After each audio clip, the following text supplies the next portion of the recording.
What kind of RPG is Escape from Ever After? The short answer is a turn-based RPG heavily inspired by Paper Mario etiquette. It's turn-based, stylized, and extremely well-paced for most of its runtime. The overall tone is firmly E for everyone, with only very light young adult humor sprinkled in. Thank you to Sleepy Castle Studio and Wing It Creative for the free review copy. So let's get into what you care about, which is how does the combat actually work? Even if you have not played Paper Mario's, the combat stands on its own. Every action command has specific inputs or rules tied to it.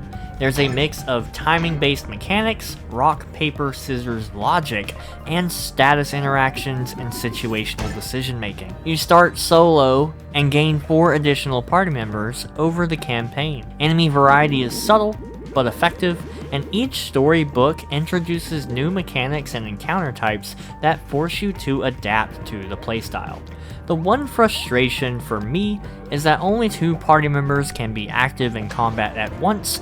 You can swap during battle, so it's not crippling, but compared to RPGs that allow 3 to 4 active members, it does feel very limiting. That said, this is clearly a deliberate design choice tied to its inspiration, which are heavily from the Paper Mario games, which have a similar 2-party system. It's just personally not my favorite when it comes to RPGs. Overall, combat is thoughtful, varied, and consistently engaging. Is the writing actually good? Honestly, the writing is spectacular, maybe the strongest part of the whole game. There's no voice acting like the trailer would kind of have you believe, which initially feels like a loss, but the writing style more than compensates.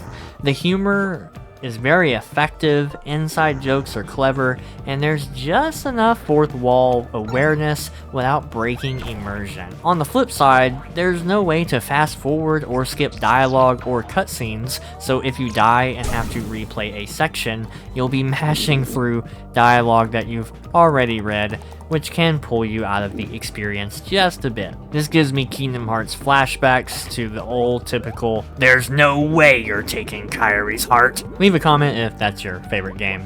Still, the character's tone and consistency make this one of the better written indie RPGs in recent memory. And like typical RPG fashion, you're probably wondering how long is this game, and is it worth your time? I finished the main campaign in about 20 hours, and that's with completing a solid chunk of side content. And there was still plenty more to do afterwards. And that side content is genuinely fun and varied. Breadbasket delivery to grandma, scavenger hunts to fix a hard drive, warming up the place by lighting up torches, getting scammed out of your money, and just other small, silly stories with some personality. Outside of Chapter 3, the pacing is nearly perfect on this aspect. All of the little story beats and elements feel tied together cleanly, with no significant padding. Now, when we do talk about combat, you're probably wondering how deep the RPG systems are, and this is actually where the game gets interesting. Leveling up does not increase attack power. Instead, you choose between more health, more MP or mana, or more TP, which is like tech points to equip more trinkets. Your attack power only increases during a key story moment and later on through super rare trinkets, which also compete for limited tech points, so this forces you to rely on debuffs, mechanics, and true game knowledge rather than brute force stat scaling. Bosses and enemies demand awareness. There are shields, enemies that burn you, enemies that poison you, flyers, sharp object interactions you have to be aware of, blocking a multitude of mixed attack patterns from multiple enemies, and then some other unusual, slightly unique kind of variations that you wouldn't think about. But I really enjoyed this aspect of the RPG system and mechanics, and the upgrades really felt meaningful because they allow you to get by some of these things in interesting ways. Now, are the characters memorable? Sorta. Your party includes a classic hero, a tiny fire-breathing dragon, a wolf bard, a magical witch, and a ripped-up teddy bear. The two standouts are clearly the tiny dragon and the teddy bear. Their story arcs are clearly more developed than the bard and the witch, and you can tell we're loved a little bit more from the development team. Like many RPGs, one character ended up permanently benched because the other characters simply did their job better in every way. Now, on the antagonistic and villain side of things, Mr. Moon is excellent.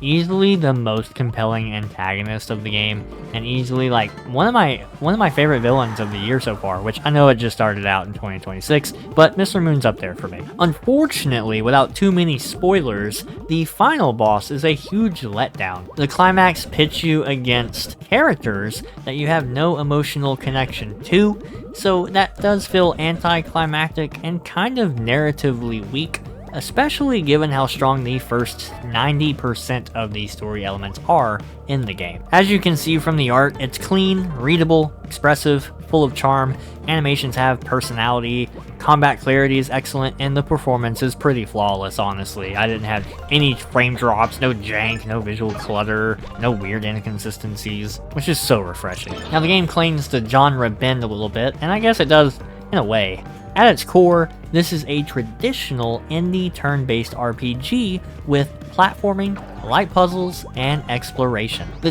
difference is how well it's paced and presented. It doesn't reinvent systems, but it does execute them at a super high level and for a surprisingly long runtime. And if you're somebody that cares about difficulty, there are multiple difficulty options, but normal mode is very fair. Regular common enemies teach you the mechanics of the game. Bosses are where the real challenge comes in, with sudden difficulty spikes that demand understanding the game rather than grinding. You'll probably think the game is easy until that first real boss battle. It does engage skill checks and a slight difficulty spike with every boss. So do I think the game overstays its welcome with being so long? No, I don't think so. The entire game pace was perfect, except for like a little bit of chapter 3. Not even all of chapter 3, just a little section of it. I would have cut maybe 3 or 4 fights and added maybe some little island maps here and there just to kind of flesh out that adventure aspect a little bit more. But maybe that's just my personal opinion.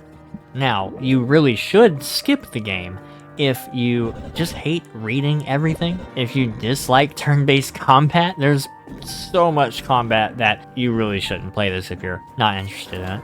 And anyone that's expecting adult or mature themes, like, you know, the people that just love Game of Thrones for the edginess, yeah, this game's not for you. It's super lighthearted, colorful. Now, do I think the game's innovative? Mechanically, not really. It's a remix of familiar ideas. Platforming, puzzles, turn-based combat, you know, all that's pretty normal.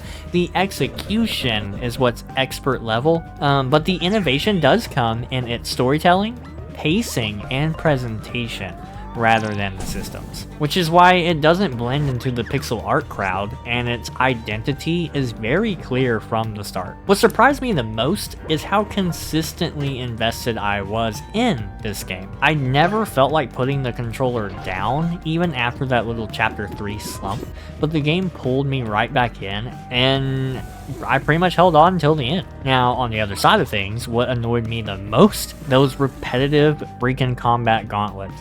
There's a staircase side quest, which is almost the same feeling of the chapter 3 slump, where both suffer from the same issue of too many stop-start battles that could have been streamlined into faster-paced gauntlets instead of wasting more time. But this game is definitely for players who enjoy the personality and structure of Paper Mario style RPGs and want a strong blend of that turn-based combat, light puzzles, platforming, and story, with excellent pacing and writing. Now, if you are still looking for a mature themed RPG, click this video to learn why Kingdom of Night will surprise you. As always, keep gaming and stay awesome.